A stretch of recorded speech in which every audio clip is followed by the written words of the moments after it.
탄자나이트. 선명하고도 아름다운 푸른 색상을 띠는 희귀한 보석 광물. 조이사이트의 변종으로 지구상에서 오직 아프리카 탄자니아의 킬리만자로 산 일대에서 발견되고 있습니다. 12월의 탄생석이자 아프리카의 푸른 별이라는 별명을 가진 탄자나이트. 탄자나이트가 어떻게 해서 채굴되는지를 알아보기 위해 지금 현장으로 출발합니다.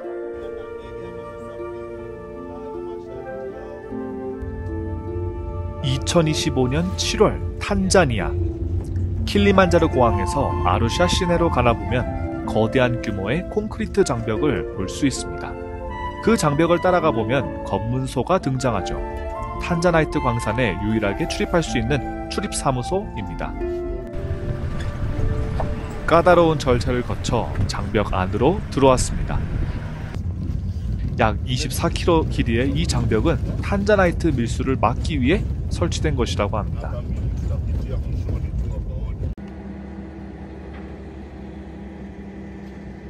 오늘 루페우스가 온 곳은 광산구역 내에 존재하는 4개의 구역 중 가장 우수한 품질의 원석이 나온다고 알려진 D구역입니다. 이곳의 탄자나이트는 푸른 색상이 특히 더 진하게 나온다고 하죠. 여러분 안녕하세요, 루페우스입니다. 저는 이곳 탄자니아 멜레라니 언덕 근처에 위치하고 있는 탄자나이트 광산에 드디어 방문했습니다. 많은 이제 검문과 좀 어려움을 서류라든지 이런 절차가 있었는데요. 그걸 잘 해결을 하고 지금 이 탄자나이트 광산 안에 위치한 갱도 앞에서 이렇게 소개해드리고 있습니다. 갱차가 움직이는 레일입니다. 그래서 여기에 이제 광차가 연결이 돼가지고 보면 와이어에 광차가 연결이 돼서 저 끝에는 이제 강력한 모터가 장착이 돼 있어요. 그래서 요 와이어에 매달려 있는 광차가 이제 왔다 갔다 하면서 저 지하 깊숙한 데까지 내려가가지고 그렇게 채굴을 한다고 합니다. 그래서 이거는 이제 실제로 방금 전까지만 해도 그 방금 막 해온 탄자나이트랑 폐석이나 이런 것들이 여기에 담겨져 있다고 해요. 광차에 실려 나오는 폐석은 발파와 천공 과정에서 발생한 것들로 이렇게 덤프트럭에 실려져 인근의 공터에 버려지게 됩니다. 이 안에 혹시 있을지도 모르는 탄자나이트 결정을 찾으러 사람들이 모여듭니다. 운이 좋으면 인생이 바뀔지도 모른다는 생각을 하면서요. 그리고 이거는 잘 몰랐던 건데 제가 지금 바로 이 옆에 서 있잖아요. 서 있으면 이 안에서 후덥지근하고 습한 공기가 밀려옵니다. 바람이 막 확 하는데 딱 한증막 느낌이에요.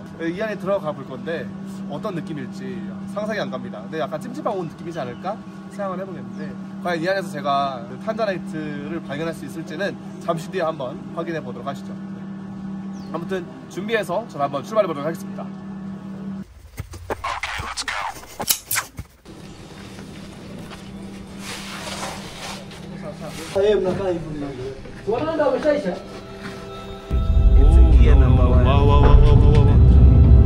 와, 출발합니다. 1.4km 지하로 내려가고 있습니다.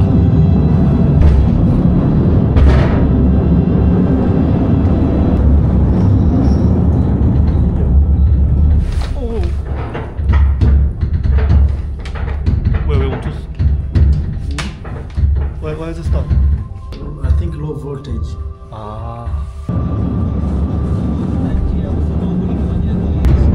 이 탄자나이트 광산이 위치하고 있는 이 탄자니아 메렐라니 지역 같은 경우에는 현마암과 그 다음에 석회암, 그러니까 석회암이 열과 압력을 받으면 대리암이 됩니다. 그 두 가지 암석으로 이루어진 그 광맥이 바로 이곳 탄자나이트 광맥의 주요 특징입니다. 이 맥은 모잠비크 벨트라고 하는, 모잠비크 도산대라고 하는 거대한 이 길이 5,000km의 거대한 광맥의 일부분이에요.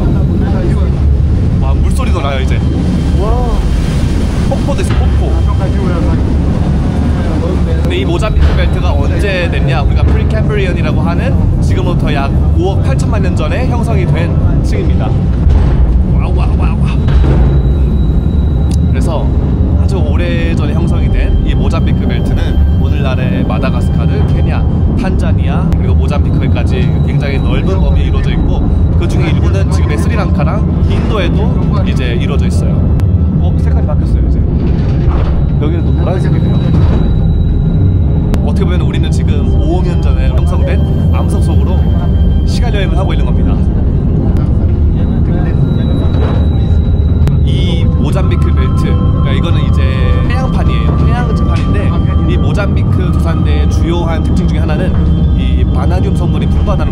광물의 색깔을 내는 원소로 알려져 있고, 그렇기 때문에 이 탄자니아에서 발견되는 이 조이사이트 그리고 차보라이트가 초록색과 파란색을 띠는 게 바로 이 성분이 풍부해서라고 알려져 있습니다. 제 옆에 지금 광부분이랑 같이 제가 탑승하고 있거든요. 근데 이분 말씀으로는 1.4km 깊이로 내려가는 이 갱도를 만드는데 3년이 걸렸다고 합니다. 3년 만에 이렇게 깊이 판 거예요. 와.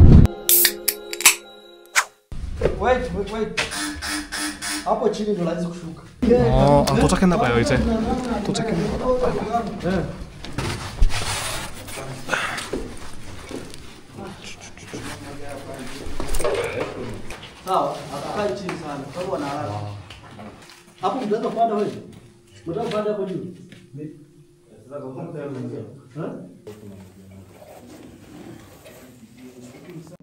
오늘 광산을 안내해 주실 미스터 프라데. 원래 다른 탄자나이트 업체에 고용된 지질학자로 일하다가 이후 스스로 광산 개발을 시작해서 3년 만에 지금의 광산을 통해 억만장자가 된 유명한 분입니다. So at this point is when we hit the vein that hosts Tanzanite. So from here we are doing mining and development of Tanzanite. So all the way up it was just construction. So mining starts from here. So from here we started mining. Now, unfortunately, this was the easiest route to go where working is, but it is flooded, which is very normal in any underground mining. We hit the water. So sometimes the area is flooded. So we cannot use this route. We will be able to use this route. We go up there maybe about 30 meters, 30 to 40 meters. At least you can see the building, the structure where Tanzanite sits. These are the miners. These are from mining, and now they are going out. I think their shift is almost done, so they are going out. Yeah. 여기 바로 위에 사다리 타고 지금 올라가야 돼요. 그래서 다른 분들도 지금 보면은 요 수직갱에 사다리 타고 올라가야 돼가지고 어유 사다리가 심지어 더 높아요. 그래서 저기를 한번 타고 올라가 보면은 저 위에 우리가 찾던 그 탄자나이트 맥이 존재한다고 합니다. 그걸 찾으러 가볼 거예요. 와, 엄청 높습니다. 엄청 높아요. 와. You've been waiting for me. Yes. Yeah.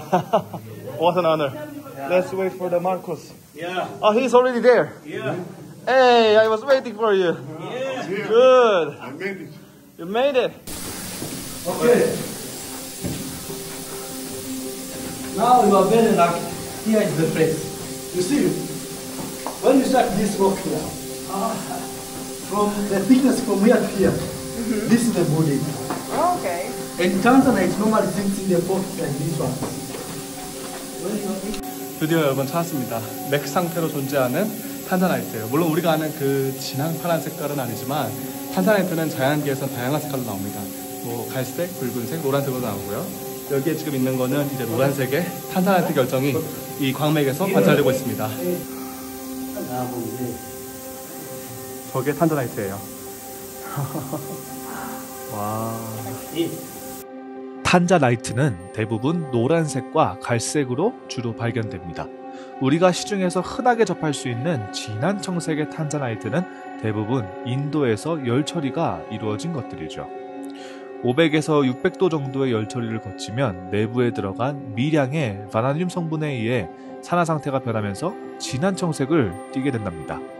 그래서 열 처리를 거치지 않은 상태의 진한 푸른색 탄자나이트를 가장 귀하게 여기게 되는 것이죠. 자, 이제 광부분들한테 인사를 하고 위로 올라가고 있습니다. 검은 흑연가루가 가득 날리고 한증막처럼 덮고 습한 내부에 익숙해질 때쯤 갱도 입구에 가까워질수록 느껴지는 신선한 바람이 얼마나 상쾌하던지요. 이렇게 햇빛이 이렇게 따스할 줄이에요. 와. Yes. Yeah. Light. 바깥 공기가 이렇게 줄 줄이에요.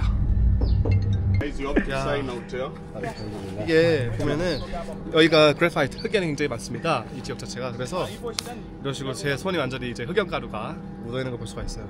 We have a miner's hand now. Yes. 그래서 탄자니아에서 탄자나이트 보기 성공! 탄자나이트 같은 경우에는 처음 발견된 건 여기에 계신 마사이족 분들이 이 근처에서 방목 활동을 하다가 어느 날 푸른색 돌을 발견한 거예요. 언덕에서. 근데 그 돌을 이제 나중에 막 분석도 해보고 이렇게 하다 보니까 처음에는 이게 파란색이다 보니까 아이올라이트가 아닐까? 이게 우리가 코디어라이트라고 하는 아이올라이트의 일종이 아닐까라고 얘기를 했는데, 아이올라이트는 2색성이에요. 두 가지 색상을 가지고 갑니다. 근데 탄자나이트는 3색성이에요. 그래서 우리가 플레어크로이즘이라고 안 하고 트라이크로이즘이라고 합니다. 어떤 각도의 분야에 따라 가지고 총 3가지의 색상을 가지고요, 열 처리를 하는 과정을 통해서 이제 진한 푸른색으로 바뀌지만 그 대신 이 다색성이 사라지고 두 가지 색깔만 보이는 이색성만 남게 됩니다. 처음에 탄자니아 정부에서도 이게 어떤 돌일까? 나중에 분석을 해보니까 이게 조이사이트인데 파란색의 투명한 결정으로 나오는 조이사이트가 발견이 된 겁니다. 처음에는 그래서 상업명이 무 조이사이트였어요. 요거를 이제 미국에다가 이제 보내가지고 티파니에서 이거를 상품을 하겠다고 했는데 거기서 이제 이렇게 나온 거예요. 그러니까 블루 조이사이트 하면은 이 조이사이트라는 명칭 자체가 우리가 자살을 암시하는 수에사이드 이거랑 겹치는 거예요. 그래서 이거 블루 조이사이트는 이거는 상품명으로 쓰기는 좀 그렇고 이게 탄자니아에서 나오는 광물이니까 그러면 우리가 이 나라 이름을 따가지고 탄자나이트라고 이름을 붙이자 이렇게 된 거예요. 그래서 탄생하게 된 게 탄자나이트라는 광물이고 12월에 탄생석으로도 알려져 있습니다. 이거는 제 개인적인, 여기서부터는 제 개인적인 경험담이에요. 2년 전에 제가 우리나라에 있는 그 아프리카 박물관의 관장님을 제가 뵐 일이 한 번 있었어요.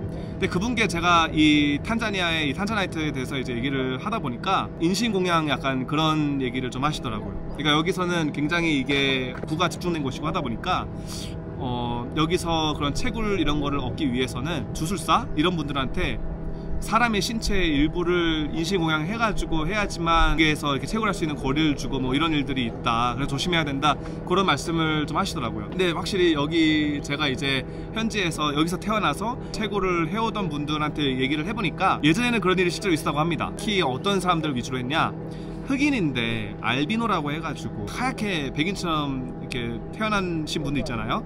아프리카에서는 그런 분들이 죽지 않고 불로불생을 한다 이런 식으로 알려져 있대요, 인식이. 그래서 여기 계시는 어린 분들은 어렸을 적에 자기 주변에 그런 친구들이 몇 명이 있었는데 어느 날 갑자기 흔적도 없이 사라지면은 얘네들은 그냥 불로불생하는 애들이고 그냥 덤불 속에 들어가가지고 어느 날 갑자기 사라진다 이렇게 그냥 믿을 거예요. 실제로는 그게 약간 이제 납치당하고, 그리고 이게 아무래도 이 알비노 분들 같은 경우에는 이제 불로불사 죽지 않는 몸이라고 이제 여겨지다 보니까 사람들이 그 고기를 먹으면은 병을 낳게 하고 막 이런 식으로 이제 하는 거예요.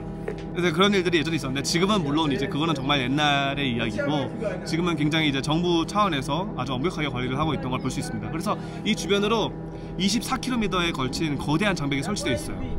그리고 나가는 출구는 딱 한 군데만 돼 있습니다. 바이바이. 저분들은 또 이제 삶의 현장으로 또 내려가세요. 그리고 여기 보면은 광산이 여기만 있는 게 아니에요. 굉장히 다양한 곳에 광산이 위치해 있습니다. 그러면 이 광산들의 위치는 다 다르지만은 한 가지 재밌는 거는 이 광산들의 갱도가 파고 내려가면은 향하는 위치는 다 공항으로 향한다고 해요. 왜 그러냐면은 탄자니아에서 가장 많은 탄자나이트 그러니까 매장량이 예상되는 지점이 킬라만자로 공항이 위치한 곳이라고 합니다. 그러니까 이거는 이제 여기 현지 딜러들만, 여기 광부들 사이에서만 도는 얘기예요.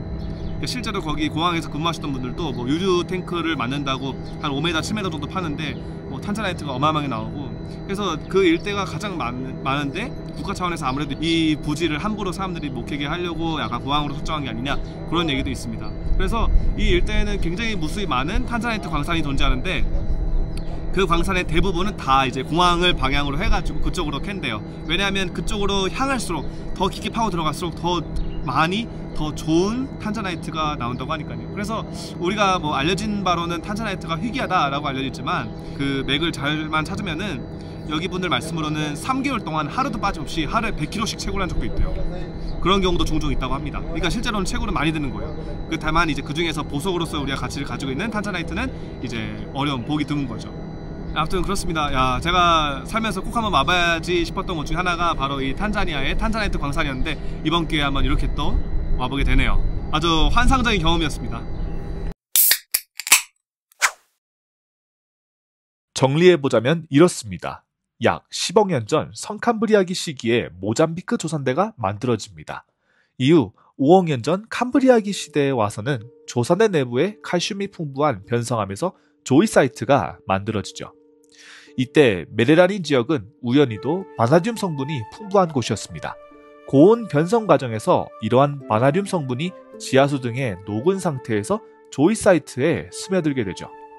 이때 조이사이트 결정에 알루미늄 이온의 일부를 바나듐이 취하게 되면서 갈색을 띠게 됩니다. 2500만 년 전부터는 동아프리카 열곡대가 확장되면서 아프리카판이 두 개로 나뉘어지게 됩니다. 아프리카에서 화산 활동이 활발하게 이루어지게 되죠. 250만 년 전에는 이 열곡대의 영향으로 킬리만자로 화산이 만들어지게 됩니다. 이때의 화산 활동에 의해 지하에서 뜨거운 열수가 올라오게 되고 여기에 노출된 일부 탄자나이트는 자연적 열처리를 겪게 되면서 진한 푸른색을 띠게 되는 것이죠. 이렇게 수억 년에 걸친 환경과 조건이 맞아떨어지게 되면서 탄생하게 된 광물이 바로 탄자나이트인 것입니다. 전 세계에서 탄자니아 메레라니 언덕에서만 한정적으로 채굴된다. 그리고 점점 채굴량이 줄어들고 있다. 그래서 희귀하고 비싸다 라는 논리로서 판매되고 마케팅되어던 광물이죠.